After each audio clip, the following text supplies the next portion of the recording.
This next story may be the perfect definition of irony. Listen to this. A firefighter who was relieved of firefighting duty because he was afraid of fire sued the fire department for transferring him. Once again, it appears there are no limits to what employees will go after in a courtroom. Here is a head-shaking legal battle that recently played itself out in the Texas Supreme Court. Shane Proler was a firefighter for the Houston Fire Department and captain of a fire suppression crew. In 2004, he failed to enter a residential property that was on fire.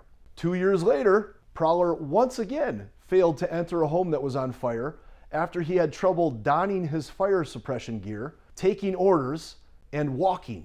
Apparently he wasn't moving fast enough. Following that incident, he was diagnosed as having experienced global transient amnesia, a sudden temporary episode of memory loss which stemmed from his fear of fire. Despite the diagnosis, he was approved to return to work, but his employer wouldn't put him back on the fire suppression team. Proler fought the transfer, and an administrative hearing examiner reassigned him back to the fire suppression unit. But the Houston Fire Department wanted no part of that, and they fought his reassignment to active duty in court. Proler then countersued, claiming his fear of fire constituted a disability under the Americans with Disabilities Act, the ADA, and his employer was illegally taking action against him because he was disabled. A jury actually found in Proler's favor, and an appellate court agreed.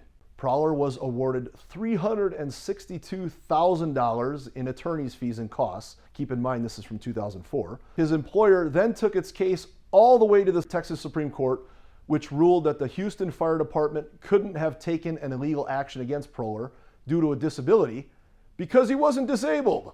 What do you think of that? Comment below.